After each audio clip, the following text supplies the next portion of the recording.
If you remember Obama calling for strong families, unity, the presence of, or the absence of the father. I mean, family here is a really important issue.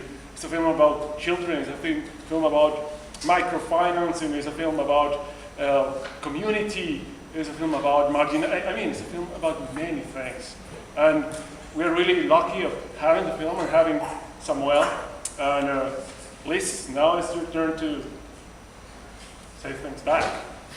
Before I went to Tumaco, a friend of my sister that works with a foundation with the shell pickers, she gave me a contact of the woman which I stayed at her house, and I just called her and told her I had this idea of going to Tumaco to do a film which showed daily life in the pile dwelling neighborhoods.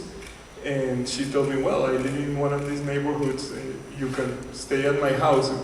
She invited me immediately without even knowing me.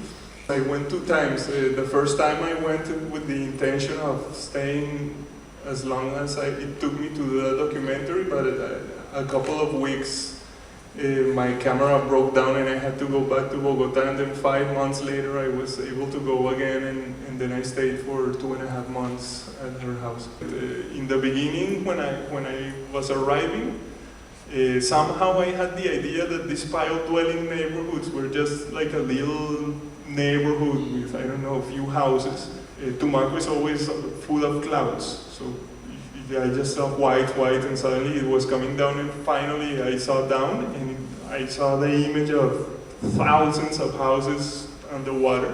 So this was initially the thing that was more surprising for me, was that there are so many houses standing on the water, and so many houses where all the trash is going directly to the water, and all the bathrooms, just everything goes directly to the water. But that was the first initial thing, and I guess then afterwards was to realize that that is really a different culture, a different way to experience and to live day-to-day life.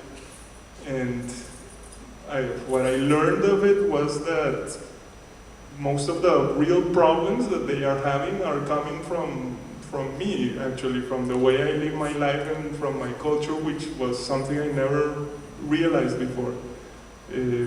Like seeing the trash is realizing, well, this trash is coming from my society because they are not producing it, and the violence is coming from my society because they really have nothing to do with this war against drugs, and they are the ones who are really experiencing it.